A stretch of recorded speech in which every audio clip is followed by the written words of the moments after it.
தனியாளாக உங்க அண்ணன் சாலையிலே போனால் ஆக்சிடென்ட், எல்லோரும் சேர்ந்து போனால் டிராபிக் ஜாம். இதாண்டா புரட்சி. ஒற்றுமையின் வலிமை இவ்வளவுதாண்டா. வீட்டை சிமிழி வழக்கு மெழுகுவர்த்தி வாய்கிட்ட இருந்து ஊதுற காத்து பூ அணைஞ்சிருமிடா, அணைஞ்சிருமிடா. இவ்வளவுதாண்டா.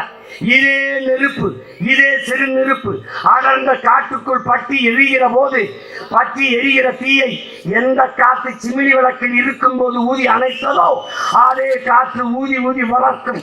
இதுக்கு பேரு தான்டா புரட்சி. நீ பத்தவைடா, பற்றி எரியும்டா. பத்த வைத்த சிறு நெருப்பு தான்டா பழனி பாபாவும் முத்துக்குமாரும் பற்றி எரியுதா. இந்த தீ அணையாது. காலமும் காற்றும் ஊதி ஊதி ஊதி வளர்க்கும். சினிமா எடுத்து பஞ்சம் பழைக்க வந்தவன் சீமா வந்த வேலையை விட்டு இந்த வேலையை செய்யறான். இப்ப ரொம்ப நாள் கழிச்சு அண்ணன் நீ நடிச்சாதான் நல்லா இருக்கும்னே, எப்படியாடா தம்பி தேர்தெல்லாம் வருதுன்னு அதுக்குள்ள முடிச்சிடறோம்னே, எப்படியாடா அண்ணே ஒரே மாதிரி உங்களை பார்த்துட்டாங்க, கொஞ்சம் தாடி வைனா அரிக்குமடா, எனக்கு அது தாங்க முடியாதடா அப்படின்னு.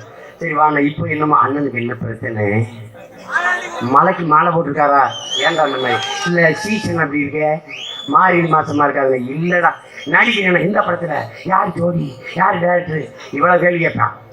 சும்மாப்பா சும்மா தேர்தலை ஜெயிக்கிறதுக்கு நேற்றுக்கிறேன். அதுல சில பேர் தாடி உங்களுக்கு, சில பேர் ஏய் வைக்கவா எடுக்கவாடா, வளர்க்கவா சிறைக்கவாடா, ஏதாவது ஒன்று சொல்லுங்க. பெரிய பெரிய குடும்பம். அதுல ஒரு தண்ணே தாடி உங்களை பார்க்கும்போது போராடி மாதிரி இருக்கு. அப்ப இவ்வளவு நாள் கோமாளி மாதிரி இருந்தானடா, என்னடா உன் பிரச்சனை என்னமோ அவங்க இந்த தாடி வச்சிருக்கான் பாரு, அவன் போறான் அண்ணனை எப்படியும் தாடி எடுக்க விட்டாரு நல்லா இருக்கு, அவனுக்கு கம்பெனி சேர்க்கிறான். தாடி இல்லாத மாதிரி சீச்சி அண்ணனுக்கு செட்டாகல, சோகமா இருக்கு, எடுத்து விட சொல்லு. உனக்காக தாடி எடுக்கிறேன், அவனுக்காக ஒரு மாதிரி மீசை வளர்க்கிறேன், ஆனா நீ எனக்காக ஒரே ஒரு ஓட்டு போட்டு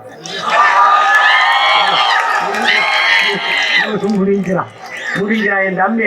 அண்ணா இது சித்தூர்னே கோயில் போட்டு 8:30 மணிக்கு கிளம்பி போயிடுவாங்கண்ணே, நம்ம 7:30 ஆரம்பிச்சு 8:30 மணிக்கு முடியல, நீங்க கிளம்புற மாதிரி தெரியல.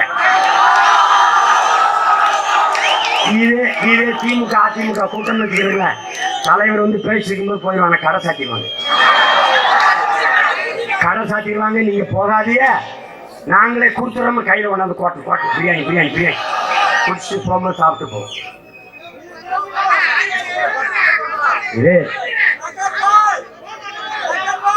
இது மான தமிழர் கூட்டம், இது கொள்கைக்காக கூடுற கூட்டம், இது கட்சி தாண்டி காசு தாண்டி கடமைக்கு கூடியிருக்கு. இது தமிழ் தேசிய விடுதலைக்கு வந்த புரட்சி படை. என்னிலும் இளைய என் தம்பி தங்கைகளே, வரலாறு நமக்கு வாய்ப்பை தந்திருக்கிறது. 26 சட்டமன்ற தேர்தலும் இதில் விழித்துக் கொண்டு நமக்கான அரசியலை கட்டி எழுப்பி அதிகாரத்தை கைப்பற்றவில்லை என்றால் அடியோடு நம் இனத்தை மறந்துட வேண்டியதான். நீ நல்லா கவனிச்சுக்க, நல்லா கவனிச்சுக்க. உனக்காக உங்க அண்ணன் உறுதியா நிற்பேன், சமரசம் செய்ய மாட்டேன். உன்னை கூட்டிட்டு போய் அதமான வச்சு 5-10 சீட்டுக்கு வியாபாரம் பேச மாட்டேன். நீ நம்பி வா, நான் வெல்லுவேன். இந்த நாட்டை தலை சிறந்த நாடாக மாற்றி காட்டுவேன். புரட்சி எப்போதும் வெல்லும். நாளை நமது வெற்றி அதை சொல்லும். எனக்கு ஒன்றுதான் இனத்தின் விடுதலை, இனம் ஒன்றாவும் இலக்கை வென்றாவும். தமிழ் தாய் வாழ்க, தலைவர் பிரபாகரன் வாழ்க. நாம் தமிழர், நாமே தமிழர்.